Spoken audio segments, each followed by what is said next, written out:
Stories about Stephen and his mum. All I know is that when I used to go around, she was the first to offer cake or something to eat, which I quite like going to Stephen's for, obviously. It came a lot. Yeah, came a lot. She did make exceedingly strong tea, which she started in the morning before Steve's dad took her to the pit, and she would stand it on top of the Parkway Arga type burner thing. And I would get there and she would say, "Would you like a cup of tea?" Now, the first time, I was a bit taken aback for it. I said, "Yeah, I'll have a cup of tea, I don't mind." So she poured me this cup of tea. And she said, "Do you take sugar?" I said, "Only 2. So I put 2 in it, and like the sugar floated on the top. So I battered it into submission, and then I drank it, and the sugar had settled at the bottom by then. So she was a woman who knew how to make a good cup of tea. She knew how to look after Stephen, because you think he's got foibles now, and growing up he was just testing them. And she supported him. So I think Stephen's mother partially was responsible for making him into the person he is today. So without any more ado, we shall see the person that Stephen's mum made. Ladies and gentlemen, the Reverend Stephen Cottrell. We don't play a small part as well. Sure we did. It was the euphonium. Yeah. Yeah, my mother used to spoil me, but never mind. I'm being recorded, so I won't go there. Ask me after. There's some funny stories. Yeah.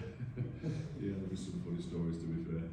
But, right, it strikes me this morning that I'm probably the least qualified person to talk about what it means to be a mother.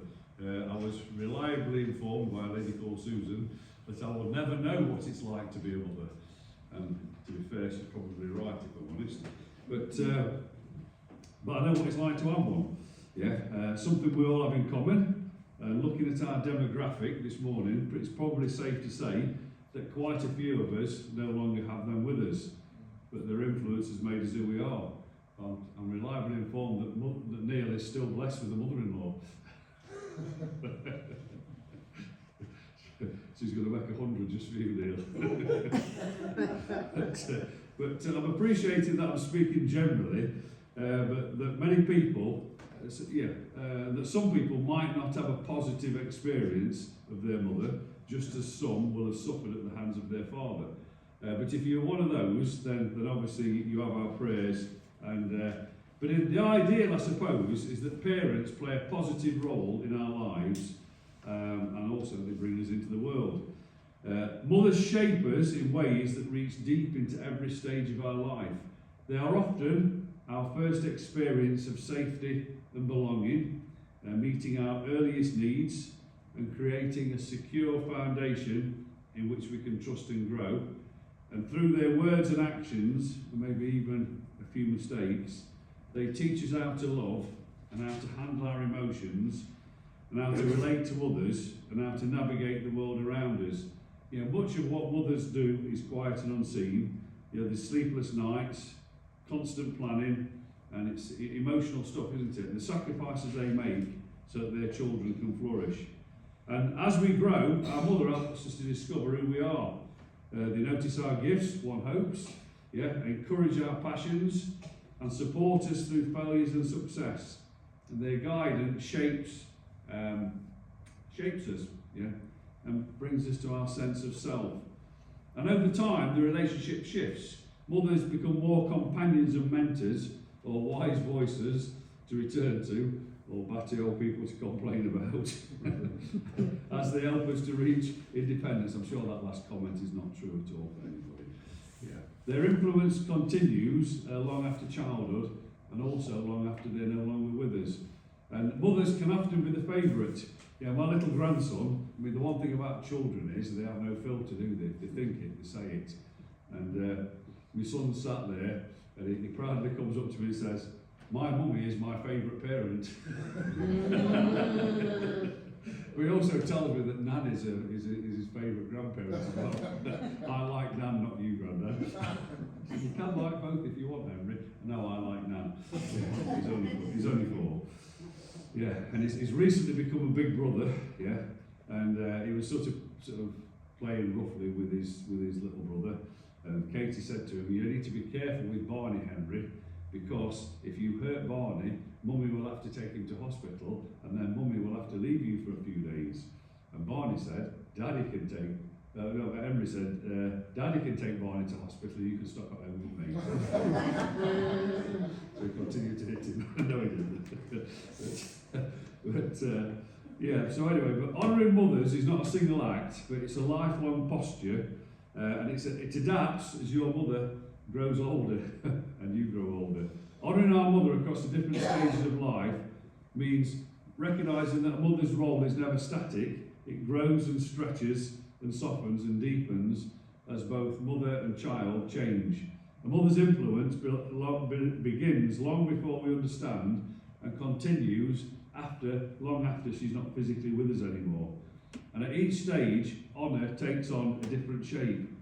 But it's the heart that remains the same. Gratitude, respect, compassion, and love expressed in ways that's fit for the season. As Ecclesiastes tells us, for everything there is a season and a time. In early childhood, mothers are our first experience of safety. They feed us, they comfort us, they create emotional ground in which we can trust and grow. And honour at this stage is simple and instinctive. Receiving care, flourishing under their protection, and learning love and belonging.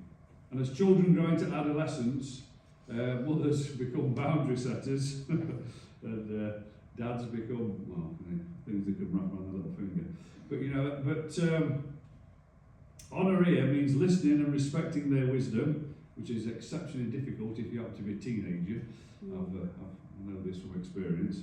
And recognising the love behind the limits they set, even when independence creates tension. And in young adulthood, honour becomes more intentional.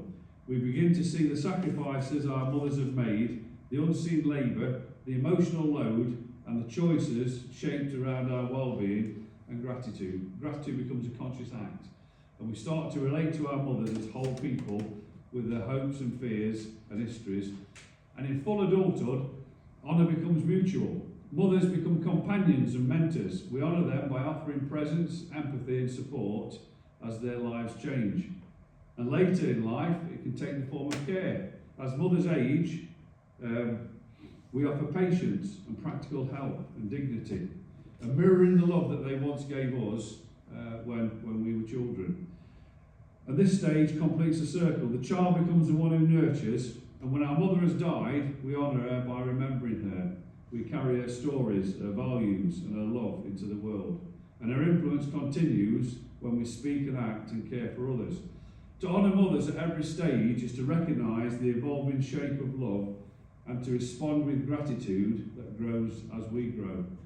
And if your mother is no longer with us, she's still a huge part of your life and to be remembered and to be honoured. We often pray, Our Father, don't we? But mothers have a part in the character of God. God, as both mother and father, is not just a theology of the wacky liberals, but Scripture paints this picture, and it's often overlooked. The Bible never confines God to one human image.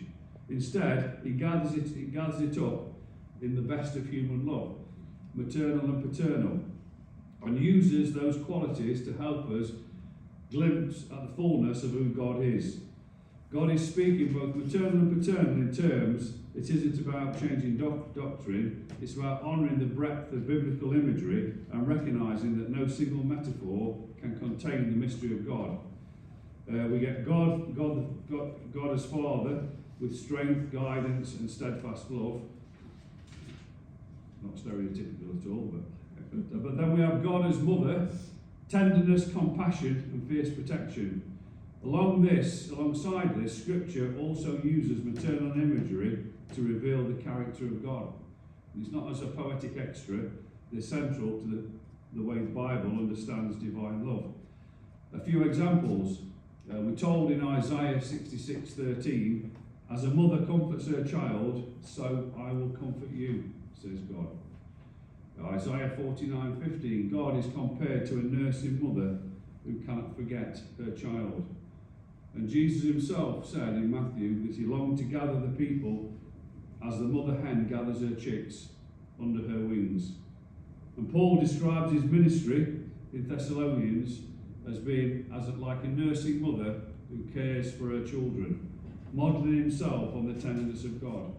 And these images show us God as nurturing, patient, protective, and intimately involved in our growth.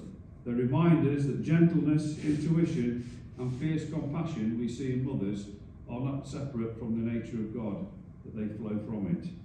And I suppose if I was looking for a challenging conclusion on this Mothering Sunday, the question that finally lands in front of us is simple. It's not simple. Do we feel grateful? But not just do we feel grateful, but what will we do with that gratitude? Honouring our mothers, those who raised us, those who shaped us, those who loved us, and those who we now remember in our hearts, aching hearts, is not a matter of cards or flowers or once-a-year gesture. It's a way of living, a posture of the heart. It's a choice we make again and again. And if your mother is still alive, honour might look like a phone call, a visit, a conversation you've been putting off, a word of thanks you've never quite said out loud. If your relationship is strained, honour might look like forgiveness, or at least a small step towards healing.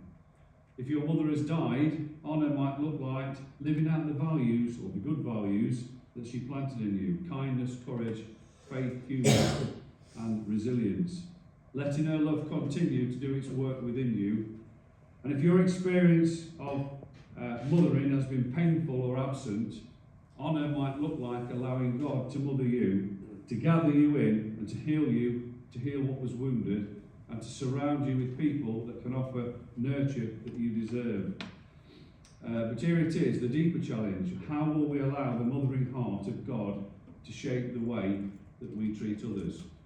Because if God is both father and mother, strong and tender, guiding and comforting and compassionate, then we as God's children are called to reflect that same love, to become people who nurture, protect, encourage and release others, people who create safety, people who speak blessing, people who make room for growth, and people who gather the lost and lift up the weary. Honouring our mothers is not just about looking back in gratitude, but it's about looking forward with intention. It's about being, in our own small way, the kind of people whose love gives life, and the kind of people who show the world something of God's own heart. So the challenge, not simple, well, it is simple, but it's not easy, is who is God calling us to honour this morning? Who is God calling us to forgive? And who is God calling you to nurture? And how will the mothering love of God shape the way that we live this week? Amen. Amen. Back to you, Solomon.